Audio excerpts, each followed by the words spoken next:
ಎಲ್ಲರಿಗೂ ನಮಸ್ತೆ, welcome back to my YouTube channel. ನಾನು ಇವತ್ತಿನ ವಿಡಿಯೋದಲ್ಲಿ ನನ್ನ ಕಂಟೆಂಟ್ ಏನಿರುತ್ತೆ ಅಂದರೆ, ಈಗ ನೀವು ಸ್ಟೂಡೆಂಟ್ ಆಗಿದ್ರೆ ಅಥವಾ ನೀವು UK ಬರೋಕ್ಕೆ ಪ್ಲ್ಯಾನ್ ಮಾಡ್ತಾ ಇದ್ರೆ, ನೀವು ಬರಬೇಕಾ, ಇಲ್ಲಿ ಎಜುಕೇಷನ್ ಹೇಗಿದೆ, ಇಲ್ಲಿನ ವೀಸಾ ಪ್ರೊಸೆಸ್ ಏನು, ಇಲ್ಲಿಂದ ಟೋಟಲ್ ಓವರಾಲ್ ಎಷ್ಟು ಬಜೆಟ್ ಬೇಕಾಗುತ್ತೆ, ಆಯಿತಾ, ಇಲ್ಲಿನ ಈಗ ಸ್ಟೂಡೆಂಟ್ ಆಗಿರೋರ ಕರೆಂಟ್ ಲೈಫ್ ಸ್ಟೈಲ್ ಹೇಗಿದೆ, ಆಯಿತಾ, ಇದನ್ನೆಲ್ಲ ನಾವು ಇವತ್ತಿನ ವಿಡಿಯೋದಲ್ಲಿ ತಿಳ್ಕೊಳ್ಳೋಣ. ಮತ್ತು ಈ ಕಂಟೆಂಟ್ನೆಲ್ಲ ಕವರ್ ಮಾಡೋಕ್ಕೆ ನಮ್ಮ ಜೊತೆ ನನ್ನ ಫ್ರೆಂಡ್ ಸುದೀಪ್ ಅವರಿದ್ದಾರೆ. ಸುದೀಪ್ ಅವರೇ, ಈಗ ನಿಮ್ಮ ಬಗ್ಗೆ ನೀವು ಇಂಟ್ರೊಡಕ್ಷನ್ ಕೊಡಿ. ನಮಸ್ಕಾರ ಎಲ್ರಿಗೂ. ನನ್ನ ಹೆಸರು ಬಂದುಬಿಟ್ಟು ಸುದೀಪ್ ಅಂತ. ನಾನು ದಾವಣಗೆರೆ ಹುಡುಗ. ದಾವಣಗೆರೆಯಲ್ಲಿ ನನ್ನ ಬ್ಯಾಚುಲರ್ಸ್ ಡಿಗ್ರಿ ಮಾಡಿದ್ದು ಬಿ ಸಿ ಎ ಅಂತೇಳಿ. ಅದಾದಮೇಲೆ ನಾನು UK ಸೆಲೆಕ್ಟ್ ಮಾಡಿಕೊಂಡು UKಯಲ್ಲಿ ಮಾಸ್ಟರ್ ಡಿಗ್ರಿ ಮಾಡೋಣ ಅಂತೇಳಿ UKಗೆ ಬಂದೆ. ನಾನು ಇಲ್ಲಿ ಮಾಸ್ಟರ್ಸ್ ಇನ್ ಸೈಬರ್ ಸೆಕ್ಯೂರಿಟಿ ಮಾಡ್ತಾಯಿದ್ದೀನಿ. ಸೊ ಕರೆಂಟ್ಲಿ ನಾನು ಇವಾಗ ಫೈನಲ್ ಸೆಮಿಸ್ಟ್ರಲ್ಲಿದ್ದೀನಿ, ಅಂದರೆ ಫೈನಲ್ ಪ್ರಾಜೆಕ್ಟ್ ಸೆಮಿಸ್ಟ್ರಲ್ಲಿ. ಇನ್ನು ನನ್ನ ಲಾಸ್ಟ್ ಇಯರ್ ನವಂಬರಲ್ಲಿ ಬಂದಿದ್ದು. ಸೊ ಈ ಇಯರ್ ನವಂಬರ್ಗೆ ನಂದು ಕೋರ್ಸ್ ಎಂಡ್ ಆಗುತ್ತೆ. ಇದು 1 ವರ್ಷದ ಕೋರ್ಸ್ ಅಲ್ವಾ ಆಗಿದೆ? UKಯಲ್ಲಿ ಮಾಸ್ಟರ್ ಡಿಗ್ರಿ, ಯಾವುದೇ ಮಾಸ್ಟರ್ ಡಿಗ್ರಿ ತೊಗೊಂಡ್ರು 1 ಇಯರ್ ಇರುತ್ತೆ. ಅದ್ರ ಪ್ಲೇಸ್ಮೆಂಟ್ ಇಯರ್ ಅಂತ ತೊಗೊಂಡ್ರೆ 2 ಇಯರ್ಸ್ ಆಗುತ್ತೆ. ನಿಮ್ಮ ಸಜೆಷನ್ ಪ್ರಕಾರ ಅದೇನು ಪ್ಲೇಸ್ಮೆಂಟ್ ಅಷ್ಟೊಂದು ಯೂಸ್ಫುಲ್ ಆಗಲ್ಲ ಅಂತ? ನನ್ನ ಸಜೆಷನ್ ಏನಪ್ಪ ಅಂದರೆ, ಪ್ಲೇಸ್ಮೆಂಟ್ ಯೂಸ್ ಆಗಲ್ಲ ಅಂತಿಲ್ಲ. ನನ್ನ ನಾಲೆಡ್ಜ್ ಪ್ರಕಾರ ಪ್ಲೇಸ್ಮೆಂಟ್ ಯೂಸ್ ಆಗಲ್ಲ. ಸೊ ಅದಕ್ಕೆ ನಾನು 1 ಇಯರ್ ತೊಗೊಂಡೆ. Okay, it's completely up to individual, like ಅವರ ಡಿಸಿಷನ್ಸ್ ಏನಿದೆ ತಗೋಬಹುದು. ಪರ್ಸನಲ್ ನಿಮ್ಗೆ UKಗೆ ಏನಕ್ಕೆ ಬರಬೇಕಂತ ಅನಿಸ್ತು? ಆ್ಯಕ್ಚುಲಿ ನಾನು ಫಸ್ಟ್ ಪ್ಲ್ಯಾನ್ ಮಾಡಿದ್ದು ಜರ್ಮನಿ ಪ್ಲ್ಯಾನ್ ಮಾಡಿ ಯೂನಿವರ್ಸಿಟಿ ಸೆಲೆಕ್ಟ್ ಮಾಡಿ ಎಲ್ಲ ಪ್ರೊಸೀಜರ್ ಎಲ್ಲ ಮಾಡಿಬಿಟ್ಟಿದ್ದೆ. ಸೊ ಅದಾದಮೇಲೆ ನಾನು ಹಿಂಗೆಲ್ಲ ಯೂಟ್ಯೂಬ್ ವೀಡಿಯೋಸ್ ಎಲ್ಲ ನೋಡಿ ಜರ್ಮನಿಯಲ್ಲಿ ಇರೋರದೇ ಯೂಟ್ಯೂಬ್ ಚಾನಲ್ ನೋಡಿದ್ದೆ. ಸೊ ಅವರು ಎಲ್ಲ ಹೇಳಿದರು, ಲ್ಯಾಂಗ್ವೇಜ್ ಇಲ್ಲಿ ಕಲೀಲೇಬೇಕು ಬಂದಮೇಲೆ, ಪಾರ್ಟ್ ಟೈಮ್ಗೆ ಆಗಿರ್ಬೋದು ಅಥವಾ ಫುಲ್ ಟೈಮ್ಗೆ ಆಗಿರ್ಬೋದು, ನೀವೊಂದು ಪ್ರೊಫೆಷನಲ್ ವರ್ಕ್ ಮಾಡ್ತೀರಾ ಅಂದ್ರೂ ಜರ್ಮನ್ ಲ್ಯಾಂಗ್ವೇಜ್ ಪ್ರಿಫರ್ ಮಾಡ್ತಾರೆ ಅಂತ ಹೇಳಿದರು. ಸೊ ಅದಕ್ಕೆ ನಾನು ಈ ಹೋಗೋದೇ ಓದೋಕ್ಕೆ, ಅದ್ರ ಜೊತೆಗೆ ಮತ್ತೆ ಲ್ಯಾಂಗ್ವೇಜ್ ಎಲ್ಲ ಕಲಿಬೇಕು ಅಂದರೆ ಕಷ್ಟ ಆಗ್ಬಿಡುತ್ತೆ ಅಂತ ಹೇಳಿ ನಾನು ಅದೊಂದು ರೀಸನ್, ಲ್ಯಾಂಗ್ವೇಜ್ ಬೇರೆ ಆಗುತ್ತೆ ಅಂತೇಳಿ ನಾನು UK ಸೆಲೆಕ್ಟ್ ಮಾಡ್ಕೊಂಡೆ. ಓಕೆ, ಈಗ ನಿಮ್ಮದು BCA ಮುಗಿದ್ಮೇಲೆ ನಿಮಗೆ ಎಷ್ಟು ದಿನ ಆಯಿತು UKಗೆ ಬರೋಕ್ಕೆ? ಅಂದರೆ ಗ್ಯಾಪ್ ಎಷ್ಟಿತ್ತು? ನೀವು ವೀಸಾ ಅಪ್ಲೈ ಮಾಡಿದ್ಮೇಲೆ ಎಷ್ಟು ತಿಂಗಳು ಟೈಮ್ ತಗೋತು? ಆ್ಯಕ್ಚುಲಿ ನಾನು BCA ಮುಗಿದ್ದು ಒಂದು 4 ಮಂತ್ಸ್ಗೆ ನಾನು ಮಾಸ್ಟರ್ ಡಿಗ್ರಿ ಅಪ್ಲೈ ಮಾಡ್ಕೊಂಡು ಬಂದೆ. ನನಗೆ ಯಾವುದು ಗ್ಯಾಪ್ ಅಂತ ಏನಿಲ್ಲ. ಓಕೆ, ಈಗ ನೀವು ಅಪ್ಲೈ ಮಾಡಿದಾಗ, ವೀಸಾ ಅಪ್ಲೈ ಮಾಡಿದಾಗ, ಈಗ ನಿಮ್ದು ಓವರಾಲ್ ಬ್ಯಾಕ್ಗ್ರೌಂಡ್ ವೆರಿಫಿಕೇಶನ್ಸು ಮತ್ತು ಕೋರ್ಸ್ ಸೆಲೆಕ್ಷನ್ಸ್ ಎಲ್ಲ ಆಗುತ್ತಲ್ಲ, ಎಷ್ಟು ಟೈಮ್ ಹಿಡಿತು ಮಧ್ಯದಲ್ಲಿ? ಬ್ರೋ, ನಂದೆಲ್ಲ ಪ್ರೊಸೀಜರ್ ಎಲ್ಲ ಮುಗಿಯೋಷ್ಟರಲ್ಲಿ ಒಂದು 4 to 5 ಮಂತ್ಸ್ ಮಿನಿಮಮ್. ಓಕೆ, ಈಗ ನಿಮಗೆ ಕಾಲೇಜಸ್ ಹೇಗೆ ಚೂಸ್ ಮಾಡಿದ್ರಿ? ಫಾರ್ ಎಕ್ಸಾಂಪಲ್, ಕೆಲವೊಂದು ಕಾಲೇಜಸ್ ಔಟ್ಸ್ಕಟ್ಸಲ್ಲಿ ಇದೆ, ಕೆಲವೊಂದು ಕಾಲೇಜಸ್ ಈಗ ಸಿಟಿ ಮಧ್ಯದಲ್ಲೇ ಇದೆ, ಮತ್ತು ಟೋಟಲ್ ಬಜೆಟ್ ಎಷ್ಟಾಗ್ಬೋದು, variations? This is a main important question. Actually university select ಮಾಡೋದೇ ಒಂದು ದೊಡ್ಡ ಟಾಪಿಕ್ ಆಗಿರುತ್ತೆ ಇಲ್ಲಿಗೆ ಬರ್ತೀರಾ ಅಂತಂದರೆ. ಯಾಕಂದರೆ ನೀವು ಇವಾಗ ಔಟ್ಸ್ಕಟ್ಸಲ್ಲಿ ಸೆಲೆಕ್ಟ್ ಮಾಡ್ತೀರಾ ಅಂತಂದರೆ, ನೀವು ಪಾರ್ಟ್ ಟೈಮು ಇದನ್ನೆಲ್ಲ ಮಾಡ್ತೀನಿ, ನನಗೆ ಪಾರ್ಟ್ ಟೈಮ್ ಬೇಕೇ ಬೇಕು ಅಂತಂದರೆ ಔಟ್ಸ್ಕಟ್ಸ್ ನಾನು ಪ್ರಿಫರ್ ಮಾಡಲ್ಲ. ಯಾಕಂತಂದರೆ ಔಟ್ಸ್ಕಟ್ಸಿಗೆ ಹೋದರೆ ಪಾರ್ಟ್ ಟೈಮ್ ಸಿಗೋದು ಕಷ್ಟ, ಆಮೇಲೆ ನೆಟ್ವರ್ಕ್ ಬಿಲ್ಡ್ ಆಗೋದು ಕಷ್ಟ. ನಿಮಗೆ ಇಲ್ಲಿಗೆ ಬಂದಮೇಲೆ ಮೇನ್ ಇಂಪಾರ್ಟೆಂಟ್ ಥಿಂಗ್ ಏನಪ್ಪ ಅಂದರೆ ನೆಟ್ವರ್ಕ್ ಬಿಲ್ಡ್ ಮಾಡ್ಕೊಳ್ಳೋದೇ ಒಂದು ದೊಡ್ಡ ಇಂಪಾರ್ಟೆಂಟು. ಸೊ ಔಟ್ಸ್ಕಟ್ಸ್ನ ಅದಕ್ಕೆ ಪ್ರಿಫರ್ ಮಾಡೋಕ್ಕೆ ಹೋಗಲ್ಲ. ಏನೇ ಇದ್ರೂ ಸ್ವಲ್ಪ ಸಿಟೀಸ್, ಈ ಥರ ಮ್ಯಾಂಚೆಸ್ಟರ್ ಆಗಿರ್ಬೋದು ಅಥವಾ ಲಂಡನ್ ಆಗಿರ್ಬೋದು, ಆ ಥರ ಸರೌಂಡಿಂಗಲ್ಲಿರುವಂಥ ಯೂನಿವರ್ಸಿಟಿನ ಸೆಲೆಕ್ಟ್ ಮಾಡ್ಕೊಳ್ಳಿ. ಯಾವುದೋ ಔಟ್ಸ್ಕಟ್ಸಲ್ಲಿ ಚೀಪ್ ಆಗಿದೆ ಯೂನಿವರ್ಸಿಟಿ ಫೀಸು ಅಂತ ಹೇಳಿ ಅಲ್ಲಿಗೆ ಹೋಗಿ ಅಲ್ಲಿ ನೆಟ್ವರ್ಕ್ ಬಿಲ್ಡ್ ಆಗದೇನೆ ಆ ಥರ ಕಷ್ಟಪಡೋದು ಬೇಡ ಅಂತ ಅಷ್ಟೇ. ಈಗ ನಿಮ್ಮ ಯೂನಿವರ್ಸಿಟಿ ಜಾಯ್ನ್ ಆದಮೇಲೆ ನಿಮ್ಮ ಕಾಲೇಜ್ನ ವರ್ಕ್, ಈಗ ಅಲ್ಲಿ ಲೈಫ್ ಸ್ಟೈಲ್ ಹೇಗಿರುತ್ತೆ? ನೀವು ಅಂದರೆ ವೀಕ್ಲಿ ಕಂಪ್ಲೀಟ್ ಎಲ್ಲ ದಿನ ಹೋಗಬೇಕಾ, ಅಥವಾ ವೀಕ್ಲಿ 1 or 2 days ಇರುತ್ತೆ? ಆ ಥರ ಯಾವ ಥರ ಇರುತ್ತೆ ಸ್ಟಡೀಸ್ ಕಂಪೇರ್ ಟು ಇಂಡಿಯಾ? ಅಂದರೆ ಇಂಡಿಯನ್ ಕಾಲೇಜ್ ಅದಕ್ಕೆ ಕಲ್ಚರ್ ಬೇರೆ, ಇಲ್ಲಿ ಕಲ್ಚರ್ ಬೇರೆ. ಸೊ ಇಲ್ಲಿ ಹೇಳ್ಬೇಕಂತಂದರೆ ನಮಗೆ ವೀಕಲ್ಲಿ 2 to 3 days ಅಷ್ಟೇ ಕಾಲೇಜು. ಸೊ ಅದರಲ್ಲೂ 2 or 3 hours ಅಷ್ಟೇ ಕ್ಲಾಸಸ್. ನಮಗೆ ಪ್ರೆಷರ್ ಮಾಡಲ್ಲ, ಸ್ಟ್ರೆಸ್ ಇಲ್ಲ, ಆರಾಮಾಗೆ ಲೆಕ್ಚರ್ಸು ಟೀಚರ್ ಥರ ಏನು ಬಿಹೇವ್ ಮಾಡಲ್ಲ, ಎಲ್ಲ ಫ್ರೆಂಡ್ಲಿ ಥರ ಇರ್ತಾರೆ. ಸೊ ಅವ್ರ ಮುಂದೆನೇ ಆರಾಮಾಗಿ ಕಾಫಿ ಕುಡ್ಕೊಂತ ಕ್ಲಾಸ್ ಕೇಳ್ಬೋದು, ಅಥವಾ ನಮಗೆ ಬೋರ್ ಅನಿಸ್ತು ಅಂತಂದರೆ ಒಂದು 10 ನಿಮಿಷ ರೆಸ್ಟ್ ತೊಗೋಬೋದು. ಸೊ ಈ ಥರ ಒಂಥರ ಡಿಫ್ರೆಂಟ್ ಕಲ್ಚರ್ ಇದು ಅಂತ. ಸೊ ನಮಗೆ ಏನೇ ಒಂದು ಡೌಟ್ಸ್ ಬಂದ್ರೂ ಕೂಡ ಅವ್ರನ್ನ ಪರ್ಸ್ನಲ್ ಹೋಗಿ, ನಮ್ಮ ಇಂಡಿಯಾದಲ್ಲೂ ಪರ್ಸ್ನಲಾಗಿ ಕೇಳ್ಬೋದು, ಬಟ್ ಇಲ್ಲಿ ಒಂಥರ ಫ್ರೆಂಡ್ಲಿ ನೇಚರ್ ಥರ ಅಷ್ಟೇ. ಓಕೆ, ಅಂದರೆ ನಿಮಗೆ compare to India plus UK study, ಈಗ ಎಜುಕೇಷನ್ ಕಲ್ಚರಲ್ಲಿ UKನೇ ಪ್ರಿಫರಬಲ್ ಆಗುತ್ತೆ? ನನ್ನ ಪರ್ಸ್ನಲ್ ಕೇಳಿದರೆ UKನೇ ಬೆಸ್ಟ್ ಅಂತ ಹೇಳ್ಬೋದು. ಇಲ್ಲಿಗೆ ಬಂದಾಗಿಂದ ನನ್ನ ಎಕ್ಸ್ಪೀರಿಯನ್ಸ್ UK ಬೆಸ್ಟ್. ಈಗ ನೀವು ಲಂಡನಿಗೆ ಬರಬೇಕಂತ ಅಂದರೆ, ಈಗ ಸ್ಟಡಿಗೆಲ್ಲ ನಿಮ್ಮದು ಟೋಟಲ್ ಬಜೆಟ್ ಎಷ್ಟಿರಬೇಕು? ಸೊ ಇಲ್ಲಿಗೆ ಬರ್ತೀವಿ ಅಂತಂದರೆ ಟೋಟಲ್ ಬಜೆಟ್ಟು ಒಂದು 40 to 45 lakhs ಆಗುತ್ತೆ ಬ್ರೋ. ಯಾಕಂದರೆ ಇವಾಗ ಯೂನಿವರ್ಸಿಟಿ ಫೀಸು, ಆಮೇಲೆ ಲಿವಿಂಗ್ ಎಕ್ಸ್ಪೆನ್ಸು, ಇವನ್ನೆಲ್ಲ ಬಿಟ್ಟು ನೀವು ಲೋನ್ ಪ್ರೊಸೆಸ್, ಅಂದರೆ ಲೋನ್ ಡಿಸ್ಪೋಸಲ್ ಆಗೋಕ್ಕಿಂತ ಮುಂಚೆನೇ ನೀವು ಫ್ಯಾಮಿಲಿಯಿಂದ ಒಂದು 5 to 6 ಆಲ್ಮೋಸ್ಟ್ ಒಂದು 10 lakhs ಅಂತೂ ಕೈಯಿಂದ ಹಾಕ್ಲೇಬೇಕಾಗುತ್ತೆ. ಯಾಕಂದರೆ ವೀಸಾ ಕಟ್ಟೋದಾಗಿರ್ಬೋದು, ಆಮೇಲೆ ಯೂನಿವರ್ಸಿಟಿ ಡೆಪಾಸಿಟು, ಇವೆಲ್ಲ ಇವಾಗ ಜಾಸ್ತಿ ಮಾಡಿದ್ದಾರೆ. ಸೊ ಇವಾಗ ನೆಕ್ಸ್ಟ್ January 2026 ಬರ್ತೀರಾ ಅಂತಂದರೆ ಒಂದು 40 to 45 lakhs ಅಂತೂ ಬೇಕು. ಹಾಗಿದ್ರೆ ನಿಮಗೆ ಫ್ಯಾಮಿಲಿ ಸಪೋರ್ಟ್ ತುಂಬ ಮ್ಯಾಟರ್ ಆಗುತ್ತಲ್ವಾ ಇಲ್ಲಿ? ಫ್ಯಾಮಿಲಿ ಸಪೋರ್ಟ್ ಅಂದರೆ ಬರೀ ದುಡ್ಡು ಕೊಡೋದಾಗಿರ್ಬೋದು ಅಥವಾ ದುಡ್ಡು ಕೊಟ್ಟು ನಿಮಗೆ ಕಳ್ಸೋದು ಅದು ಅಷ್ಟೇ ಅಲ್ಲ, ಇಲ್ಲಿಗೆ ಬಂದ ಮೇಲೂ ಕೂಡ ನಿಮಗೆ ಫೋನ್ ಮಾಡೋದಾಗಿರ್ಬೋದು ಅಥವಾ ಫ್ರೀಕ್ವೆಂಟಾಗಿ ಕಾಲ್ ಮಾಡ್ತಾ ಹೆಂಗಿದೆಯಾ ಏನು ಇಲ್ಲ, ಜಸ್ಟ್ ಆಯ್ತಾ ಊಟ ಜಸ್ಟ್ ಆಯ್ತಾ ಆ ಥರ ಕೇಳೋದಾಗಿ. ಅಫ್ಕೋರ್ಸ್ ಪೇರೆಂಟ್ಸ್ ಅಂದಮೇಲೆ ಎಲ್ಲ ಕೇಳ್ತಾರೆ, ಬಟ್ ಅದೊಂದು ಮ್ಯಾಟ್ರ್ ಆಗುತ್ತೆ ಫ್ಯಾಮಿಲಿ ಸಪೋರ್ಟ್ ಅಂತಂದ್ರೆ. ಇಲ್ಲಿ ಒಬ್ಬರೇ ಬಂದು ಇರೋಕ್ಕೆ ಸ್ವಲ್ಪ ಕಷ್ಟ ಆಗ್ಬೋದು, ಬಿಕಾಸ್ ನೀವು ಫ್ಯಾಮಿಲಿ ಜೊತೆ ಇರ್ತೀರಾ, ಆ ಕಂಫರ್ಟ್ ಝೋನಲ್ಲಿ ಇರ್ತಾರೆ. ಈಗ ಆಚೆ ಬಂದಾಗ ಒಬ್ಬರೇ ಇರಬೇಕು, ಒಬ್ಬರೇ ಅಡುಗೆ ಮಾಡ್ಕೋ. ಈಗ ನನಗೆ ಬಂದ್ಬಿಟ್ರೆ ನಾನು ಒಬ್ಬನೇ ಮಗ, ಸೊ ನನಗೆ ಆಜು ಬಾಜು ಯಾರು ಇಲ್ಲ. ಸೊ ಇಲ್ಲಿಗೆ ಬಂದಮೇಲೆ ನನಗೆ ಅಲ್ಲಿಯೇ ಬೇರೆ ಲೈಫ್ ಸ್ಟೈಲು, ಇಲ್ಲಿಗೆ ಬೇರೆ ಲೈಫ್ ಸ್ಟೈಲು. ಬಟ್ ನಮ್ಮ ಮನೇಲಿ ಎಲ್ಲ ಸಪೋರ್ಟ್ ಕೊಡ್ತಾ ಏನಾಗಲ್ಲ ಆರಾಮಾಗಿರು, ಇದು ಒಂಥರ ಒಂದು ಸಪೋರ್ಟಿವ್ ನೇಚರ್ ಇದ್ರೆ ಫ್ಯಾಮಿಲಿ ಒಂಥರ ಚೆನ್ನಾಗಿ ಇಲ್ಲಿರಕ್ಕೆ. ನಿಜ. ಸೊ ಫ್ಯಾಮಿಲೀಸ್ ಆಲ್ಸೋ ಇಲ್ಲ ತುಂಬಾ ಜನ ಕೆಲವೊಬ್ರು ಡಿಪ್ರೆಷನ್ಗೆ ಹೋಗಿ ವಾಪಸ್ ಹೋಗಿರೋರು ಕೂಡ ತುಂಬಾ ಜನ ಇದ್ದಾರೆ. ಈಗ ರೀಸೆಂಟಾಗಿ ಒಬ್ರು ಬರ್ಮಿಂಗ್ಹ್ಯಾಮ್ ಅಲ್ಲಿ ಯಾರೋ ಒಂದು ಹುಡುಗ ಫುಲ್ ಡಿಪ್ರೆಷನ್ಗೆ ಹೋಗಿ ಒಂಥರ ಸೈಕ್ ಆಗಿಬಿಟ್ಟಿದ್ದಂತೆ. ಸೊ ಈ ಥರ ಎಲ್ಲ ಆದರೆ ತುಂಬ ಕಷ್ಟ ಆಗುತ್ತೆ. ಸೊ ನೀವು ಬರ್ತೀರಂದ್ರೆ ಮೆಂಟಲಿ ಪ್ರಿಪೇರ್ ಆಗಿ ಬರ್ಬೇಕಷ್ಟೆ. ನಿಜ. ಈಗ ನೀವು ಯುಕೆಗೆ ಬಂದಮೇಲೆ ಈಗ ನಿಮಗೆ ಕೋರ್ಸಸ್ ಎಲ್ಲ ಸ್ಟಾರ್ಟ್ ಆಯ್ತಲ್ವಾ, ನಿಮಗೆ ಪಾರ್ಟ್ ಟೈಮ್ ಜಾಬ್ ಹೇಗೆ ಹುಡುಕಿದ್ರಿ? ನಿಮಗೆ ಪಾರ್ಟ್ ಟೈಮ್ ಜಾಬ್ ಹೇಗೆ ಸಿಕ್ತು? Is it worth? ಲೈಕ್ ನಿಮಗೆ ಸ್ಯಾಲ್ರಿಗಳು ಎಷ್ಟು ಬರ್ಬೋದು? ಒಂದು ರೇಂಜ್, ನಾನು ಎಕ್ಸಾಕ್ಟ್ ಸ್ಯಾಲ್ರಿ ಬೇಡ, ಒಂದು ರೇಂಜ್ ಯಾವ ಥರ ಬರ್ಬೋದು? ಬ್ರೋ ಪಾರ್ಟ್ ಟೈಮ್ ಅನ್ನೋದು ಈಸಿ ಇಲ್ಲ ಬ್ರೋ. ಇಲ್ಲಿ ನೀವು ಈ ಲಂಡನ್ ಅಂತಲ್ಲ, ನೀವು ಹೊರಗಡೆ ಔಟ್ಸ್ಕರ್ಟ್ಸ್ ಹೋದ್ರೂ ಎಲ್ಲೂ ಈಸಿ ಇಲ್ಲ. ನೀವು ಸಿಗೋದು ಹೆಂಗೆ ಅಂದರೆ ಎಲ್ಲರೂ ಎಕ್ಸ್ಪೀರಿಯನ್ಸ್ ಕೇಳ್ತಾರೆ. ಇನ್ನು ಜಸ್ಟ್ ಇವಾಗ ಬಂದಿರ್ತೀವಿ, ಬಟ್ ಎಕ್ಸ್ಪೀರಿಯನ್ಸ್ ಕೇಳ್ತಾರೆ. ಅವ್ರು ಕೊಟ್ರೇನೆ ತಾನೇ ನಿಮ್ಗೆ ಎಕ್ಸ್ಪೀರಿಯನ್ಸ್ ಬರೋದು. ಸೊ ಇವಾಗ ಅಂದರೆ ಇವೆಲ್ಲ ಆನ್ಲೈನ್ ಅಪ್ಲೈ ಮಾಡಿರಿ ಅಂತ ಹೇಳ್ತಾರೆ. ಬಟ್ ಆನ್ಲೈನ್ ನನ್ನ ಪ್ರಕಾರ ಆನ್ಲೈನ್ ವರ್ಕ್ ಆಗಲ್ಲ. ಆನ್ಲೈನಲ್ಲಿ ನೀವು CV ಹಾಕಿದ್ರು ಅಪ್ಲೈ ಮಾಡಿದ್ರು ಕೂಡ ಯಾರು ರೆಸ್ಪಾನ್ಸ್ ಮಾಡಲ್ಲ, ಯಾರು ರಿಪ್ಲೈ ಮಾಡಲ್ಲ. ಸೊ ಇನ್ ಹ್ಯಾಂಡ್ ಹೋಗಿ ಅವರಿಗೆ CV ಕೊಟ್ರೇನೆ ಅದು ವರ್ಕ್ ಆಗೋದು ಅಂತ ನನ್ನ ಪ್ರಕಾರ, ನನ್ನ ಪರ್ಸ್ನಲ್. ಓಕೆ. ಇಲ್ಲಿ ಈಗ ಪಾರ್ಟ್ ಟೈಮ್ ಮಾಡ್ತಿದ್ರೆ ಅಂದ್ರೆ 1 ಗಂಟೆಗೆ ಎಷ್ಟು ಅಮೌಂಟ್? ಅದು as per government rules per ಅವರ್ಗೆ NI ನಂಬರ್ ಪ್ರಕಾರ 12.21 ಪೌಂಡ್ಸ್ ಕೊಡಬೇಕು. ಸೊ ಕೆಲವೊಂದು ಕಡೆ ಜಾಸ್ತಿನೂ ಕೊಡ್ತಾರೆ, ಕೆಲವೊಂದು ಸೇನ್ಸ್ಬರಿ ಆ ಥರದಲ್ಲಿ 12.21 ಇಸ್ ಮಿನಿಮಮ್ ವೇಜಸ್ ಅಲ್ಲ. ಈಗ ನಿಮಗೆ ಓದ್ತಾ ಇದ್ದಾಗ ಪಾರ್ಟ್ ಟೈಮ್ ಅಂದ್ರೆ ಎಷ್ಟು ಅವರ್ಸ್ ಇರುತ್ತೆ? ಪರ್ ವೀಕಿಗೆ 20 ಅವರ್ಸ್ ಅಷ್ಟೇ ಲಿಮಿಟ್, ಅದ್ರ ಮೇಲೆ ಕ್ರಾಸ್ ಮಾಡಂಗಿಲ್ಲ NI ಪ್ರಕಾರ. ಸೊ ನೀವು ಫುಲ್ ಟೈಮ್ ಮಾಡ್ತೀರಾ ಅಂತಂದ್ರೆ 40 ಅವರ್ಸ್. ಓಕೆ. ನಿಮ್ದು PSW ಇದ್ದಾಗ ನೀವು ಫುಲ್ ಟೈಮ್ ಮಾಡಕ್ಕೆ ಅವಕಾಶ ಇರುತ್ತೆ, ಬಟ್ ಸ್ಟೂಡೆಂಟ್ ವೀಸಲ್ಲಿ ಇದ್ದಾಗ ಓನ್ಲಿ 20 ಅವರ್ಸ್. ಯೂನಿವರ್ಸಿಟಿ ಕ್ಲಾಸಸ್ ಎಲ್ಲ ಹಾಲಿಡೇಸ್ ಇದ್ದಾಗ ನೀವು ಫುಲ್ ಟೈಮ್ ಮಾಡ್ಬೋದು. ಓಕೆ. ಇಲ್ಲಿ ನಿಮಗೆಲ್ಲ ಟ್ಯಾಕ್ಸಸ್ ಎಲ್ಲ ಹೇಗೆ ಕಟ್ ಆಗುತ್ತೆ? ಈಗ ನಿಮಗೂ ಟ್ಯಾಕ್ಸ್ ಬ್ರಾಕೆಟ್ಸ್ ಎಲ್ಲ ಸೇಮ್ ಇರುತ್ತಾ? ಪಾರ್ಟ್ ಟೈಮ್ ಅಲ್ಲಿ ಟ್ಯಾಕ್ಸಸ್ ಕಟ್ ಆಗಲ್ಲ. ನೀವು ಫುಲ್ ಟೈಮ್ ಮಾಡಬೇಕಾದ್ರೆ 1400 ಪೌಂಡ್ಸ್ ಮೇಲ್ಗಡೆ ಕ್ರಾಸ್ ಆಯ್ತು ಅಂದ್ರೆ ಸ್ಯಾಲ್ರಿ ಟ್ಯಾಕ್ಸಸ್ ಎಲ್ಲ ಕಟ್ ಆಗುತ್ತೆ. ಸೊ ಪಾರ್ಟ್ ಟೈಮ್ ಮಾಡಬೇಕು 20 ಅವರ್ಸ್ ಪರ್ ವೀಕು. ಸೊ ಅದು ಕ್ಯಾಲ್ಕುಲೇಟ್ ಮಾಡಿದ್ರೆ 12.21 ಆಲ್ಮೋಸ್ಟ್ 1200 ಪೌಂಡ್ಸ್ ಬರುತ್ತೆ ಸ್ಯಾಲ್ರಿ. ಅದ್ರಲ್ಲಿ ಎಕ್ಸ್ಪೆನ್ಸಸ್ ಹೋಗಿ ಎಷ್ಟು ಉಳಿಯುತ್ತೋ ನಿಮ್ಮ ಖರ್ಚಿಗೆ ಓಡಾಡ್ಲಿಕ್ಕೆ ಆಗುತ್ತೆ when you are doing part time. But full time ಮಾಡಿದಾಗ you can do sort of savings. Full time ಮಾಡಿದಾಗ ಟ್ಯಾಕ್ಸು ಕಟ್ ಆಗುತ್ತೆ, ಮತ್ತೆ ನಿಮ್ದೆಲ್ಲ ಎಕ್ಸ್ಪೆನ್ಸ್ ಎಲ್ಲ ಕ್ಲಿಯರ್ ಮಾಡ್ಕೊಂಡು ನೀವು ಎಷ್ಟು ಸೇವಿಂಗ್ಸ್ ಮಾಡ್ತೀರೋ ಅದನ್ನು ಪರ್ಸನಲ್ ನಮ್ಮ ಮೇಲೆ ಡಿಪೆಂಡ್. ನೀವು ಜಾಬ್ ಹುಡುಕಕ್ಕೆ ಹೋಗ್ಬೇಕಾದ್ರೆ ಪಾರ್ಟ್ ಟೈಮ್ ಜಾಬ್ ನಿಮ್ಮ ಎಕ್ಸ್ಪೀರಿಯನ್ಸ್ ಹೇಗಿತ್ತು? ಅಂದರೆ ನಾನು ಫಸ್ಟ್ ಡೇನೇ ಹೋಗಿದ್ದು ಬ್ರೋ. ನಾನು ಒಂದು 100-150 CV ಏನೋ ಇಂಡಿಯಾದಿಂದನೇ ಪ್ರಿಂಟ್ ತೆಗೆಸ್ಕೊಂಬಂದಿದ್ದೆ. ಪ್ರಿಂಟ್ ತೆಗೆಸ್ಕೊಂಬಂದು ಎಲ್ಲ ಕಡೆನೂ ಕೊಟ್ಬಿಡೋಣ, ಎಲ್ಲಿ ಸಿಗುತ್ತಾ ಸಿಗ್ಲಿ ಕೆಲಸ ಅಂತ. ಅವ್ರು ಫಿಕ್ಸ್ ಆಗಿಬಿಟ್ಟಿದ್ದೆ ಎಲ್ಲ ಒಂದು ಕಡೆ ಸಿಗ್ಲಿಕ್ಕೆ ಹೋಗ್ಬಿಡೋಣ ಅಂತ. ಫಸ್ಟ್ ನಾನು ಹೋಗಿದ್ದೆ ಶಾಪು ಸಬ್ವೆಗೆ ಹೋದೆ, CV ಕೊಟ್ಟೆ. ಮ್ಯಾನೇಜರ್ ಇಂಡಿಯಾದವರು. ಅವ್ರಿಗೆ ಸ್ವಲ್ಪ CV ಕೊಟ್ಟೆ. ಅವರು ಹೇಳಿದ್ರು ನೆಕ್ಸ್ಟ್ ಡೇ ನಾಳೆಯಿಂದನೇ ಟ್ರೈನಿಂಗ್ಗೆ ಬರ್ತೀಯ ಅಂತ. ನಾನು ಅವತ್ತೇ ದೇವ್ರಕ್ಕೆ ಸಿಕ್ತಪ್ಪ ಕೆಲಸ ಅಂದ್ಕೊಂಡು ಅವ್ರಿಗೆ ಕೊಟ್ಟು ನಾಳೆಯಿಂದನೇ ಬರ್ತೀನಿ ಅಂತಂದೆ. ಟ್ರೈನಿಂಗ್ ತೊಗೊಂಡು ನೆಕ್ಸ್ಟ್ ಡೇನೇ ಕಾಲ್ ಮಾಡಿದ್ರು, ಓಕೆ ಸೆಲೆಕ್ಟ್ ಬಾ ಅಂತ. ಸೊ ನಿನ್ನ ಪ್ರಿಪ್ರೇಷನ್ ಇಲ್ಲಿಗೆ ಬರೋಕ್ಕಿಂತ ಮುಂಚೆನೇ ಇತ್ತು. ಸೊ ನೀನು 150 ರೆಸ್ಯೂಮೆ ಪ್ರಿಂಟ್ ಮಾಡಿಸ್ಬೇಕಂದ್ರೆ ನಿನ್ನ ಡಿಟರ್ಮಿನೇಷನ್ ಕ್ಲೀನ್ ಆಗಿತ್ತು. ನಾನು ಅದ್ಮೇಲೆ ಪಾರ್ಟ್ ಟೈಮ್ ಮಾಡಲೇಬೇಕು ಅಂತ ಫಿಕ್ಸ್ ಆಗ್ಬಿಟ್ಟಿದ್ದೆ. ಅದು ಏನಾದ್ರೂ ಆಗಲಿ, ಯಾವ ಕೆಲಸನಾದ್ರೂ ಮಾಡ್ಬೇಕಂತ. ಇದು ನಮ್ಮ ಜನ ನೋಡಿ ಇನ್ಸ್ಪೈರ್ ಆದ್ರೆ ತುಂಬಾ ಒಳ್ಳೇದು. ಇಲ್ಲಿ ಬಂದು ಹುಡುಕಕ್ಕಿಂತ ನೀನು ಮೆಂಟಲಿ ಪ್ರಿಪೇರ್ ಆದಾಗ that makes a lot difference.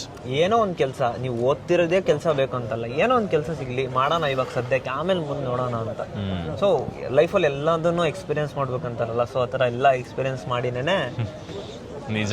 ಮತ್ತೆ ಇನ್ನೊಂದು ಕೇಳ್ಪಟ್ಟೆ, ಈಗ US ಸ್ವಲ್ಪ ರಿಸ್ಟ್ರಿಕ್ಷನ್ಸ್ ಜಾಸ್ತಿ ಆದಾಗಿಂದ UK ಸ್ವಲ್ಪ ಟ್ರೆಂಡಲ್ಲಿ ನಡೀತಿದೆ ಅಂತ ಎಜುಕೇಶನ್. ಅದು ಬ್ರೋ, ಈ ಸೆಪ್ಟೆಂಬರ್ ಇಂಟೇಕ್ ಈಗ ಎಷ್ಟು ಜನ ಸ್ಟೂಡೆಂಟ್ಸು ಸೆಪ್ಟೆಂಬರ್ ಇಂಟೇಕು ಈಗ ನೆಕ್ಸ್ಟ್ ಜಾನ್ವರಿಗೆ ಹಂಗೆ ಬರ್ತಾರೆ ನೋಡ್ರಿ. ಈಗ US ಅಲ್ಲಿ ಹೆಂಗಿದ್ರೆ ರೂಲ್ಸ್ ಚೇಂಜ್ ಆಯಿತು. ಇವಾಗ ಉಳಿದಿರೋದು UK ಅಷ್ಟೇ, UK Europe countries. So UK ಎಲ್ಲ ಇಂಗ್ಲೀಷ್, ಅಲ್ಲೋಗಿ ಲ್ಯಾಂಗ್ವೇಜ್ ಬ್ಯಾರಿಯರು ಎಲ್ಲ UKಗೆ ಬಂದು ಸೇರ್ಕೊಂಡ್ಬರ್ತಾರೆ. ಸೊ UK ಅಲ್ಲೂ ಕೂಡ ರೂಲ್ಸ್ ಎಲ್ಲ ಚೇಂಜ್ ಮಾಡ್ತಿದ್ದಾರೆ ಇವಾಗ. ಇನ್ನೇನು ಜಾನ್ವರಿಗೆ ಬರುತ್ತೆ ಅಂತಂದ್ರೆ, ಬಟ್ ಹೋಪ್ಫುಲಿ ಬರಲ್ಲ. ಬಟ್ ಚೇಂಜ್ ಆಗಿಲ್ಲ, ಅದೆಲ್ಲ ಆದ್ಮೇಲೆ ನೆಕ್ಸ್ಟ್. ಬಟ್ ವರ್ತ್ ಇಲ್ಲ ಅಂತಾನೆ ಹೇಳಕ್ಕಾಗಲ್ಲ, ವರ್ತ್ ಇದೇನಂತ ಹೇಳಕ್ಕಾಗಲ್ಲ. ಅದೆಲ್ಲ ಡಿಪೆಂಡ್ಸ್ ಆನ್ ಅಸ್. ನಾವು ಅದನ್ನ ಹಾರ್ಡ್ ವರ್ಕ್ ಮಾಡ್ತೀವಿ, ನಾವು ಹೆಂಗ್ ತಗೊಳ್ತೀವೋ ಅದ್ರ ಮೇಲೆ ಡಿಪೆಂಡ್. ನೈಸ್. ಈಗ ನೀವು ಆಚೆ ಈಗ ಪಾರ್ಟ್ ಟೈಮ್ ಮಾಡ್ತಾ ಇದ್ರಲ್ಲ, ಈಗ ಫುಲ್ ಟೈಮ್ ಮಾಡಬೇಕು ಅಂತಂದ್ರೆ ಈಗ ನಿಮ್ದು ಪ್ರಿಪ್ರೇಷನ್ಸ್ ಹೇಗಿರುತ್ತೆ? ನಾವು ಪಾರ್ಟ್ ಟೈಮ್ ಏನು ಮಾಡ್ತಿದ್ವು ಅದೇ ಡೊಮೈನಲ್ಲೇ ನಾವು ಕಂಟಿನ್ಯೂ ಫುಲ್ ಟೈಮ್ ಮಾಡಬೇಕು ಅಂತಂದರೆ ಸ್ವಲ್ಪ ಕಷ್ಟ ಆಗುತ್ತೆ. ಬಟ್ ನಾವು ಈ ಕೆಲಸ ನಮ್ಮ ಪ್ರೊಫೆಷನಲ್ ವರ್ಕ್ ಸಿಗೋ ತನಕ ನಾವು ಅದನ್ನು ಕಂಟಿನ್ಯೂ ಮಾಡ್ಬೋದು. ಬಟ್ ಇಟ್ಸ್ ಹಾರ್ಡ್ ಬ್ರೋ, ಅದನ್ನು ನಾವು ಈಸಿ ಅಂತ ಹೇಳೋಕ್ಕಾಗಲ್ಲ. It's very hard. ಅದು ನಮಗೆ ಅರ್ನಿಂಗ್ಸ್ ಬೇಕು ಅಂದರೆ ಮಾಡಬೇಕಷ್ಟೇ ಅಂತ. ಈಗ ನಿಮಗೆ ಪರ್ ಮಂತ್ ಆಲ್ಮೋಸ್ಟ್ ಈಗ 2500 to 3000 ಬರುತ್ತಲ್ಲ ಸ್ಯಾಲ್ರಿ, ಅದ್ರಲ್ಲಿ ನಿಮ್ಮದು ಟ್ಯಾಕ್ಸ್ ಎಲ್ಲ ಹೋಗಿ like how much you will save ಅಲ್ಲ, are you able to repay your loans? ಯಾವುದು ಮಾಡ್ಬೋದು, ರಿಪೇ ಮಾಡ್ಬೋದು. It's depends on us. ನಾವು ಹೆಂಗೆ ಸೇವಿಂಗ್ಸ್ ಮಾಡ್ತೀವಿ, ನಾವು ಹೆಂಗೆ ದುಡ್ಡು ಉಳಿಸ್ಕೊಂತೀವಿ ಅದ್ರ ಮೇಲೆ ಡಿಪೆಂಡ್. ಇಲ್ಲ ನಾನು ಮಜಾ ಮಾಡ್ತೀನಿ, ನಾನು ಸುತ್ತರಿತೀನಿ, ನಾನು ಲಂಡನಲ್ಲಿ ಅದು ತೊಗೊಳ್ತೀನಿ ಅಂತಂದರೆ ಅಫ್ಕೋರ್ಸ್ ದುಡ್ಡು ಹೋದಂಗೆ. ನಿಜ. ಈಗ ಲಂಡನ್ ಬಂದಾಗ ನಿಮ್ಮ ವರ್ಕ್ ಎಕ್ಸ್ಪೀರಿಯನ್ಸ್ ಹೇಗಿತ್ತು? ಅಂದರೆ ಕೆಲಸ ನಿಮಗೆ ಲ್ಯಾಂಗ್ವೇಜ್ ಬ್ಯಾರಿಯರ್ಸ್ ತುಂಬ ಇತ್ತಾ, ಅಥವಾ ನಿಮಗೆ ಹೇಗೆ ಡಿಫಿಕಲ್ಟೀಸ್ ಫೇಸ್ ಮಾಡಿದ್ರಿ ಇಲ್ಲಿ ಬಂದಮೇಲೆ? ಲ್ಯಾಂಗ್ವೇಜ್ ಬ್ಯಾರಿಯರ್ ಅಂತಂದರೆ ಇವಾಗ ನಾವು ಹುಟ್ಟಿದಾಗಿಂದನೂ ಕೂಡ ಕನ್ನಡ ಮಾತಾಡ್ಕೊಂಡು ಬಂದಿರ್ತೀವಿ. ಇನ್ನೇನು ಸ್ಕೂಲಲ್ಲಿ ಒಂದು 8 hours ಮಾತ್ರ ಅದು ಇಂಗ್ಲೀಷ್ ಕಂಪಲ್ಸರಿ ಅಂತ ಅದೊಂದು ಮಾತಾಡಿರ್ತೀವಿ ಅಷ್ಟೇ. ಇನ್ನು ಬಿಟ್ಟರೆ ನಮಗೆ 24 ಗಂಟೆ ಕಿವಿಲಿ ಕೇಳಿಸೋದೇ ಕನ್ನಡ, ನಾವು ಮಾತಾಡೋದೇ ಕನ್ನಡ. ಸೊ ಸ್ಟಾರ್ಟಿಂಗ್ ಬಂದ ತಕ್ಷಣ ಸ್ವಲ್ಪ ಕಷ್ಟ ಅನಿಸುತ್ತೆ ಚೇಂಜ್ ಆಗೋಕ್ಕೆ ಕನ್ನಡ ಟು ಇಂಗ್ಲೀಷು. ಸ್ವಲ್ಪ ಬರ್ತಾ ರೂಢಿ ಆಗುತ್ತೆ. ಇವಾಗ ನಾನು ಬಂದು 1 year ಆಗ್ತಾ ಬಂತು. ಇವಾಗ ಒಂದು ಸ್ವಲ್ಪ ಕಲ್ತಿದ್ದೀನಿ. ಫುಲ್ ಕಲ್ತಿದ್ದೀನಿ ಅಂತ ಹೇಳೋಕ್ಕಾಗಲ್ಲ, ಸ್ವಲ್ಪ ಕಲ್ತಿದ್ದೀನಿ. ಇನ್ನು ಬರ್ದಂಗೆ ರೂಢಿ ಆಗುತ್ತೆ ಅದು. ಮತ್ತು ವರ್ಕ್ ಎಕ್ಸ್ಪೀರಿಯನ್ಸಿಗೆ ಬಂದರೆ ನನಗೆ ತುಂಬ ಎಕ್ಸ್ಪೀರಿಯನ್ಸ್ ಆಗಿದೆ ವರ್ಕಲ್ಲಿ. ನಾನು ಬಂದು ಒಂದು 6 months ಕೆಲಸ ಹುಡ್ಕಕ್ಕೆ ಹೋಗಿದ್ದಿಲ್ಲ. ಯಾಕಂದ್ರೆ ನಾನು ಬಂದಿದ್ದೇನೆ ವಿಂಟರಲ್ಲಿ. ಸೊ ಅವಾಗ ಚಳಿ ಜಾಸ್ತಿ, ಸಡನ್ನಾಗಿ ಸಮ್ಮರ್ ಟು ವಿಂಟರ್ ಶಿಫ್ಟ್ ಆದಾಗ ಸ್ವಲ್ಪ ಕಷ್ಟ ಅನಿಸ್ತು. ಅದಕ್ಕೆ ನಾವು ಹೊರಗಡೆ ಹೋಗೋಕ್ಕೇ so first health is important ಅಂತ ನಾನು ಬಿಟ್ಟೆ. ಅದಾದಮೇಲೆ ಇಂಡಿಯಾಗೆ ಒಂದ್ಸಲಿ ಹೋಗಿ ಬಂದೆ. ಇಂಡಿಯಾಗೆ ಹೋಗಿ ಬರ್ತಾ ಅದೇ ಹೇಳಿದ್ನಲ್ಲ 150 CV ಪ್ರಿಂಟ್ ಔಟ್ ತೆಗೆಸ್ಕೊಂಬಂದು ಪಾರ್ಟ್ ಟೈಮ್ ಮಾಡಲೇಬೇಕಂತ ಫಿಕ್ಸ್ ಆಗಿ ಬಂದಿದ್ದು. ಸೊ ಅವಾಗ ಬಂದ ತಕ್ಷಣ ಲಕ್ಕಿಲಿ ಸಿಕ್ತು. So it's hard bro. ಎಲ್ಲ ಕೆಲಸನೂ ಮಾಡಿಸ್ಕೊಂತಾರೆ, ಎಲ್ಲ ಥರದ ಕೆಲಸನೂ ಮಾಡಿಸ್ಕೊಂತಾರೆ, ಮಾಡಲೇಬೇಕು, ಏನು ಮಾಡೋಕ್ಕಾಗಲ್ಲ. ಈಗ ಸುಮ್ಮನೆ ನಿಲ್ಲಿಸಿ ದುಡ್ಡು ಕೊಡು ಅಂದರೆ ಯಾರೂ ಕೊಡೋಲ್ಲ, ಯಾಕಂದರೆ ಪರ್ ಅವರ್ ಪೇ ಮಾಡೋದಿಲ್ಲಲ್ಲ. ಸೊ ಅದಕ್ಕೋಸ್ಕರ ಇಟ್ಸ್ ಹಾರ್ಡ್. ಈಗ ನಮ್ಮ ಕನ್ನಡದವ್ರು ಯಾರಾದರೂ ಇಲ್ಲಿಗೆ ಬರಬೇಕಂದ್ರೆ ನೀವು ಯಾವುದಾದ್ರೂ ಕನ್ಸಲ್ಟೆನ್ಸಿ ಥ್ರೂ ಬರಬೇಕಾ, ಅಥವಾ ಹೇಗೆ ಬರ್ಬೋದು ಇಲ್ಲಿಗೆ? ಸೊ ಕನ್ಸಲ್ಟೆನ್ಸಿ ಥ್ರೂ ಅಂತಂದರೆ ಬೆಂಗಳೂರಲ್ಲಿ ಬಿಗ್ ಲೀಪ್ ಕನ್ಸಲ್ಟೆನ್ಸಿ ಇದೆ. ಫ್ರೀ ಪ್ರಮೋಷನ್ ಆಗಿಬಿಡುತ್ತೆ ಅವ್ರಿಗೀಗ. ಸೊ ತೊಂದರೆ ಇಲ್ಲ. ಅವ್ರು ಪಾಪ ನನಗೆ ಚೆನ್ನಾಗಿ ಮಾಡಿಕೊಟ್ಟಿದ್ರು. ನೇಹಾ ಅಂತ ಹೇಳ್ಬಿಟ್ಟು ಅವರು ಬೆಂಗಳೂರಲ್ಲಿ ಜಯನಗರದಲ್ಲೂ ಅಥವಾ ಯಾವುದೋ ಅದು ಲೊಕೇಶನ್ ಹಾಕಿರಿ, ಬಿಗ್ ಲೀಪ್ ಕನ್ಸಲ್ಟೆನ್ಸಿ ಅಂತ ಹೇಳ್ಬಿಟ್ಟು ನೇಹಾ ಅಂತ ಹೇಳಿ ಕಾಂಟ್ಯಾಕ್ಟ್ ಮಾಡಿ ಅವ್ರನ್ನ. ತುಂಬ ಚೆನ್ನಾಗಿ ಮಾಡಿಕೊಟ್ಟಿದ್ರು. ಎಲ್ಲ ಪ್ರೊಸೀಜರ್ ಫಸ್ಟಿಂದ ಸ್ಕ್ರ್ಯಾಚಿಂದ ಹಿಡಿದು ಎಂಡ್ ಪಾಯಿಂಟ್ ತನಕನೂ ಕೂಡ ಎಲ್ಲ ಚೆನ್ನಾಗಿ ಮಾಡಿಕೊಟ್ಟಿದ್ರು. ಸೊ ನಾನು ಸಜೆಸ್ಟ್ ಮಾಡೋದು, ನೀವೇನಾದರೂ ಅಮೌಂಟ್ ಪೇ ಮಾಡಬೇಕಾ ಅಥವಾ ಫ್ರೀ ಆಫ್ ಕಾಸ್ಟ್? ಇಲ್ಲ ಬ್ರೋ, ಯಾವ ಅಮೌಂಟು ಪೇ ಮಾಡೋಂಗಿಲ್ಲ. ತುಂಬ ಜನಕ್ಕೆ ಇದೊಂದು ಡೌಟ್ ಇರುತ್ತೆ, ಕನ್ಸಲ್ಟೆನ್ಸಿಗೆ ಲಕ್ಷ ಗಂಟಲೆ ಕನ್ಸಲ್ಟೆನ್ಸಿಗೆ ಕೊಡಬೇಕು ಅಂತ. ಯಾವುದೇ ಥರ ಇರಲ್ಲ, free. Consultancy is free. Okay, nice. ಪ್ರತಿಯೊಂದು ಪ್ರೊಸೆಸ್ಸು ಕೂಡ ಯೂನಿವರ್ಸಿಟಿ ಸೆಲೆಕ್ಟ್ ಮಾಡೋದ್ರಿಂದ ಆಗಿರ್ಬೋದು, ಅಥವಾ ಅವ್ರು ಸಜೆಸ್ಟ್ ಮಾಡ್ತಾರೆ ಯೂನಿವರ್ಸಿಟಿ, ನಿಮ್ಮ ಮೇಲೆ ಡಿಪೆಂಡು. ಸೊ ಅಕಾಮಿಡೇಷನ್ಸು, ಇಲ್ಲಿಗೆ ಬಂದು ಲ್ಯಾಂಡ್ ಆಗೋ ತನಕ ಎಲ್ಲ ನೋಡ್ಕೊತಾರೆ. ಓಕೆ, ಈಗ ಕನ್ಸಲ್ಟೆನ್ಸಿ ನೀವು ಕೂಡ ಕನ್ಸಲ್ಟೆನ್ಸಿ ಥ್ರೂಯಿಂದ ಬಂದಿದ್ದೀರಾ ಬಿಗ್ ಲೀಪ್ ಅನ್ನೋದು? Okay, nice. ಈಗ ನೀವು ಕೋರ್ಸಸ್ ಎಲ್ಲ ಹೇಗೆ ಚೂಸ್ ಮಾಡಿದ್ರಿ? ಬ್ರೋ, ನಾನು ಕೋರ್ಸ್ ಚೂಸ್ ಮಾಡಿದ್ದು, ನನ್ನ ಬ್ಯಾಕ್ಗ್ರೌಂಡ್ ಬಂದುಬಿಟ್ಟು BCA ಕಂಪ್ಯೂಟರ್ ಸೈನ್ಸು. ಸೊ ನನಗೆ ಇಂಟ್ರೆಸ್ಟ್ ಇದ್ದಿದ್ದೇನೆ ಕಂಪ್ಯೂಟರ್ ಫೀಲ್ಡ್, ಒಳ್ಳೆ IT ಫೀಲ್ಡಲ್ಲೇ ಹೋಗ್ಬಿಡೋಣ ಅಂತ. So I choose cyber security. So ಅದು ನನಗೇನೋ ಒಂಥರ ಫ್ಯೂಚರ್ ಅದೇನೇ ಇರಲಿ ಚೆನ್ನಾಗಿರುತ್ತೆ ಅಂತೇಳಿ ನಾನು ಸೈಬರ್ ಫ್ಯೂಚರ್ ಬಗ್ಗೆ ಯೋಚನೆ ಮಾಡಿ ನಿಮ್ಮ ಓನ್ ಚಾಯ್ಸ್ ಮುಖಾಂತರ ನೀವು ಅದನ್ನು ರಿಸರ್ಚ್ ಮಾಡಿ ನಾನು. ಸೊ ಇದೊಂದು ಇಂಪಾರ್ಟೆಂಟು. ನಾವು ಯಾವುದೋ ಒಂದು ರ್ಯಾಂಡಮ್ ಆಗಿ ಕೋರ್ಸ್ ಚೂಸ್ ಮಾಡಿಕೊಂಡು ಬರೋದು ಆಗಲ್ಲ. ಸ್ವಲ್ಪ ಅದ್ರ ಬಗ್ಗೆ ರಿಸರ್ಚ್ ಮಾಡಿ ಅದರಲ್ಲಿ ಏನೇನು ಕಲಿಬೋದು ಏನಂತ ನೋಡ್ಕೊಂಡು ನಾನು ಸೈಬರ್ ಸೆಕ್ಯೂರಿಟಿ ಚೂಸ್ ಮಾಡಿ. ನೈಸ್. ಇಲ್ಲಿ ಕೋರ್ಸ್ ಚೂಸ್ ಮಾಡಿದ್ಮೇಲೆ ನಿಮ್ದು ಈಗ ಟೀಚಿಂಗ್ಸ್ ಈ ಥರ ಯಾವ ಥರ ಇರುತ್ತೆ? ಇಲ್ಲಿ ಟೀಚಿಂಗ್ ಸ್ಟೈಲ್ಸ್ ಡಿಫ್ರೆಂಟ್ ಇರುತ್ತಾ, ಅಥವಾ ಎಕ್ಸಾಮ್ಸ್ಗಳು ಹೇಗಿರುತ್ತೆ ಅದ್ರ ಬಗ್ಗೆ? ಟೀಚಿಂಗ್ ಸ್ಟೈಲಿಗೆ ಬಂದುಬಿಟ್ರೆ ಟೋಟಲಿ ಡಿಫ್ರೆಂಟು ಇಂಡಿಯಾಗೂ ಇಲ್ಲಿಗೂ. ಇಲ್ಲಿ ಯಾವ ಥರ ಟೀಚಿಂಗ್ ಅಂದರೆ ಸಿಲೆಬಸ್ ವೈಸ್, ಅಂದರೆ ನಮಗೆ ಹೆಂಗೆ ಈ ಥರ ಒಂದು ಕನ್ನಡ, ಇಂಗ್ಲೀಷ್, ಮ್ಯಾಥಮೆಟಿಕ್ಸ್, ಸೈನ್ಸ್ ಅಂತ ಹೇಳಿ ಮಾಡ್ತಾರೋ, ಸೊ ಅದೇ ರೀತಿ ಇಲ್ಲಿ ಟಾಪಿಕ್ ವೈಸ್ ಮಾಡ್ತಾರೆ. ಸೊ ಇವಾಗ ನಮ್ಮ ಒಂದು ಮಾಡ್ಯೂಲ್ ಇತ್ತು ಅಂತಂದರೆ ಆ ಮಾಡ್ಯೂಲು 1 week 2 weeks ಅದನ್ನು ಫಿನಿಷ್ ಮಾಡ್ತಾರೆ. ಅದಾದಮೇಲೆ 1 week ಗ್ಯಾಪ್ ಇರುತ್ತೆ. ಸೊ ಮೆಂಟಲಿ ಸ್ಟ್ರೆಸ್ ಇಲ್ದಂಗೆ ಒಂದೊಂದೇ ಟಾಪಿಕ್ನ ಕವರ್ ಮಾಡ್ಕೊತ ಹೋಗ್ತಾರೆ. ಓಕೆ. ಈಗ ಒಂದು ಮಾಡೆಲ್ ಆದಮೇಲೆ ಇನ್ನೊಂದು ಮಾಡೆಲ್ ಅಲ್ವಾ? ಈಗ ನಮ್ಮ ಇಂಡಿಯಾದಲ್ಲಿ ಹೆಂಗೆ ಅಂದರೆ ಎಲ್ಲ ಸಿಲೆಬಸ್ನು ಕೂಡ ಒಂದೊಂದು ಕ್ಲಾಸಸ್ ಇರ್ತಿತ್ತು ಪ್ರತಿದಿನ ಅಲ್ಲ. ನಿಮ್ದು ಈಗ ಮಾಡೆಲ್ ವೈಸ್ ಅಲ್ಲ. ಈಗ ನಿಮಗೆ 5 ಮಾಡೆಲ್ ಇದ್ರೆ ಒಂದು ಇದರಲ್ಲಿ ಇಂಡಿಯಾದಲ್ಲ ನಮಗೊಂದು ಹಾಕಿತ್ತಲ್ಲ, ಈಗ 5 ಮಾಡೆಲಲ್ಲಿ 4 ಮಾಡೆಲ್ ಓದಿದ್ರೆ ಸಾಕು. ಅದೇ ಥರ ಇಲ್ಲಿ ಏನಾದರೂ ಹಾಕಿದ್ಯಾ? ಇಲ್ಲ. ಪ್ರತಿ ಒಂದು ಮಾಡೆಲ್ಗೂ ಅಸೈನ್ಮೆಂಟ್ಸ್ ಅಂತ ಹೇಳಿರುತ್ತೆ. ಸೊ ಪ್ರತಿ 2 weekಗೂ ಆ ಒಂದು ಮಾಡೆಲ್ನ ಫಿನಿಶ್ ಮಾಡ್ತಾರೆ. ಸೊ ಆ ಮಾಡ್ಯೂಲಲ್ಲಿ ಏನೇನು ಟಾಪಿಕ್ಸ್ ಎಲ್ಲ ಕವರ್ ಆಗಿರುತ್ತೋ ಅದನ್ನೆಲ್ಲ ಕ್ಲೀನಾಗಿ ಅದನ್ನೆಲ್ಲ ಕವರ್ ಮಾಡಿದ್ರೆ ನೆಕ್ಸ್ಟ್ ಮಾಡ್ಯೂಲಿಗೆ ಶಿಫ್ಟ್ ಆಗೋದು. ಓಕೆ. ಸೊ ಅಲ್ಲಿ ತನಕನೂ ಮಾಡ್ಯೂಲ್ನ ಚೇಂಜ್ ಮಾಡಲ್ಲ. ಓಕೆ. ನಿಮ್ದೆಲ್ಲ ಎಕ್ಸಾಮ್ ಎಲ್ಲ ಹೇಗಿರುತ್ತೆ? ಇಲ್ಲೂ ಕೂಡ ಪ್ರಾಕ್ಟಿಕಲ್ ಥಿಯರಿಟಿಕಲ್ ಇರುತ್ತೆ ಅಥವಾ ಯಾವ ಥರ ಇರುತ್ತೆ ನಿಮ್ದು? ಸೊ ನನ್ನ ಕೋರ್ಸ್ಗೆ ನನಗೆ ಯಾವುದೇ ಥರ ಎಕ್ಸಾಮ್ಸ್ ಇಲ್ಲ. ಸೊ ನನಗಿರೋದು ಬರೀ ಅಸೈನ್ಮೆಂಟ್ಸ್ ಅಷ್ಟೇ. ಫಿಸಿಕಲ್ ಅಂದರೆ ಏನು ನಾವು ಅಸೈನ್ಮೆಂಟ್ಸ್ ಎಲ್ಲ ಆನ್ಲೈನಲ್ಲೇ ಸಬ್ಮಿಟ್ ಮಾಡಬೇಕು. ನನಗೆ ಯಾವುದೇ ಥರ ಎಕ್ಸಾಮ್ಸ್ ಏನಿಲ್ಲ. ಓಕೆ ಸೊ ಬೇರೆ ಕೋರ್ಸಿಗೆ ಬಂದುಬಿಟ್ರೆ ಅದು depends on course.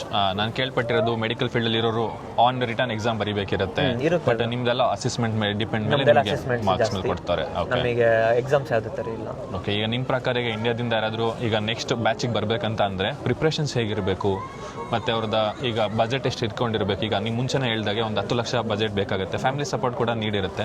So they have to go to this consultancy ಅಲ್ವಾ? ಸೊ ಓವರ್ ಆಲ್ ಹೇಗಿರ್ಬೇಕು ನಮ್ಮ ಕನ್ನಡಿಗರು ಇಲ್ಲಿ ಬರಬೇಕು ಅಂತ ಅಂದರೆ? ಪ್ರಿಪ್ರೇಷನ್ ಅಂತಂದರೆ ನೀವು ಒಂದು 6 months 7 months before preparation start ಮಾಡಿದರೆ ತುಂಬ ಒಳ್ಳೆಯದು. ಯಾಕಂತಂದರೆ ಒಂದೊಂದೇ ಪ್ರೊಸೀಜರ್ ಸ್ಟಾರ್ಟ್ ಆಗಿಯೇ ಎಲ್ಲನೂ ಗೊತ್ತಾಗೋದು. ಸೊ ಅದು ಕನ್ಸಲ್ಟೆನ್ಸಿ ಥ್ರೂ ಹೋದರೆ ಬೆಸ್ಟು. ಯಾಕಂದರೆ ಅವರಿಗೆಲ್ಲ ಎಕ್ಸ್ಪೀರಿಯನ್ಸ್ ಇರುತ್ತೆ, ಅವರೆಲ್ಲ ನಿಮಗೆ ಸ್ಟೆಪ್ ಬೈ ಸ್ಟೆಪ್ ಎಲ್ಲ ಹೇಳ್ತಾ ಹೋಗ್ತಾರೆ ಹಿಂಗೆ ಮಾಡಬೇಕು ಅಂತ. ಸೊ ದುಡ್ಡಿನ ವಿಚಾರಕ್ಕೆ ಬಂದರೆ ಅಫ್ಕೋರ್ಸ್ ದುಡ್ಡು ಮ್ಯಾಟ್ರ್ ಆಗೇ ಆಗುತ್ತೆ. ಯಾಕಂದರೆ ಬೇರೆ ಹೊರದೇಶಕ್ಕೆ ಬರ್ತೀವಿ ಅಂದರೆ ಮೇನ್ ಇಂಪಾರ್ಟೆಂಟೇ ದುಡ್ಡು.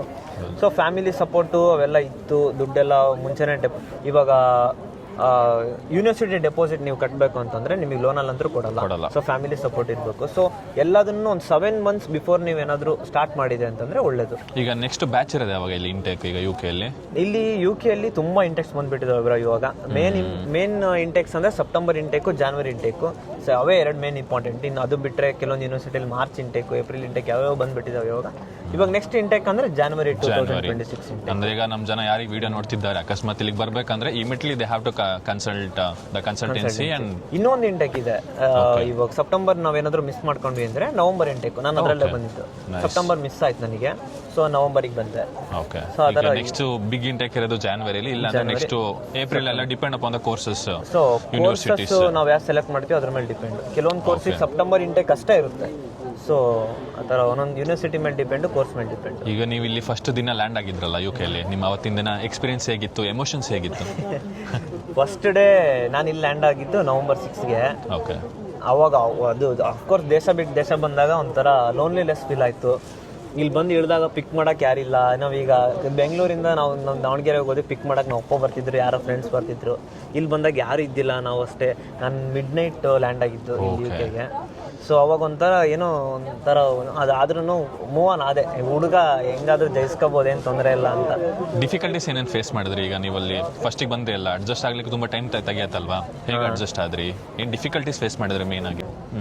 ಸೊ ಇಲ್ಲಿಗೆ ಬಂದಾಗಿಂದ ನಾನು ಡಿಫಿಕಲ್ಟೀಸ್ ಫೇಸ್ ಮಾಡಿರೋದು ಅಂತಂದರೆ ಮೇನ್ ಫುಡ್ಡಲ್ಲೇ ನಾನು ಡಿಫಿಕಲ್ಟಿ ಜಾಸ್ತಿ. ಯಾಕಂತಂದರೆ ಇಂಡಿಯಾದಲ್ಲಿ ಇವಾಗ ನಮ್ಮಮ್ಮ ಎಲ್ಲ ಮಾಡಿರ್ತಿದ್ರು, ನಾವು ಹೋಗಿ ತಿಂತಿದ್ವಿ.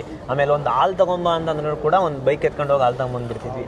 ಬಟ್ ಇಲ್ಲೆಲ್ಲ 2 ಬ್ಯಾಗು ಬ್ರೋ, ಲಿಡ್ಲು ಟೆಸ್ಕೋ ಬ್ಯಾಗು. ಒಂದು ಮಂದಿ ಗ್ರೋಸರೀಸ್ ತೊಗೊಂಬಂದಿದ್ರೆ 2 ಬ್ಯಾಗ್ ಹೊತ್ಕೊಂಡು ನಡ್ಕೊಂಡೇ ಬರಬೇಕು. ಈಗ ಬಸ್ಸಲ್ಲಿ ಬಂದರೆ 3 pounds ಪೇ ಮಾಡಬೇಕು, ಇಲ್ಲ 4 pounds ಪೇ ಮಾಡಬೇಕು. ಕ್ಯಾಬ್ ಬುಕ್ ಮಾಡ್ಕೊಳಕ್ಕಾಗಲ್ಲ. ಸೊ ಮಾಡ್ಬೋದು, ದುಡ್ಡಿರುತ್ತೆ. ಬಟ್ ಅದನ್ನು ಹೆಂಗೆ ಪ್ಲ್ಯಾನ್ ಮಾಡ್ಕೊಂಡು ವರ್ಷ ಇಡೀ ಅದನ್ನು ದುಡ್ಡನ್ನ ಮ್ಯಾನೇಜ್ ಮಾಡ್ತೀವಿ ಅನ್ನೋದು ನಮ್ಮ ಮೇಲೆ ಡಿಪೆಂಡು. ಸೊ ಇಲ್ಲಿ ನಡೆಯೋದು ಡಿಫಿಕಲ್ಟೀಸ್ ಅವೆಲ್ಲ ಇದ್ದಿದ್ದೇನೆ ಅಲ್ಲಿಂದ ಇಲ್ಲಿಗೆ ಬಂದಾಗ. ಸೊ ಅದು ಬರ್ತಾ ಅಡ್ಜಸ್ಟ್ ಆಗುತ್ತೆ, ಏನು ತೊಂದರೆ ಇಲ್ಲ. ಇಂಡಿಯಾದಲ್ಲಿ ಅಮ್ಮ ಮಾಡ್ಕೊಡೋ ಫುಡ್ ಎಲ್ಲ ತಿಂದು, ಹೋಟೆಲೆಲ್ಲ ತಿಂದು, nearby panipuri, masala puri daily ಅಡ್ಡಾಗೆಲ್ಲ ಹೋಗಿ ಇಲ್ಲಿ ಬಂದು ಏನೂ ಇಲ್ಲ, ಫ್ರೆಂಡ್ಸ್ ಇಲ್ಲ, ಏನಿಲ್ಲ, ತುಂಬ ಕಷ್ಟ. ಅದೇ ಇಲ್ಲಿ ಅಲ್ಲಿಂದ ಇಲ್ಲಿಗೆ ಬಂದಾಗ ಫುಡ್ ಇಲ್ಲಿ ನಮ್ಮ ಇಂಡಿಯಾದಲ್ಲಾದರೆ ಹಿಂಗೆ ಹೋದರೆ ಯಾವುದೋ ಒಂದು ದೋಸೆ ಅಂಗಡಿ ಸಿಗುತ್ತೆ, ಇಲ್ಲ ಪಾನಿಪುರಿ ಅಂಗಡಿ ಸಿಗುತ್ತೆ, ಗೋಬಿ ಸಿಗುತ್ತೆ. ಇಲ್ಲಿ ಏನೂ ಸಿಗಲ್ಲ ಅಂದ್ಕೊಂಬಿಟ್ವಿ. ಬೆಡ್ಡು, ಕಾಫಿ ಇದು ಬಿಟ್ಟರೆ ಏನೂ ಸಿಗಲ್ಲ.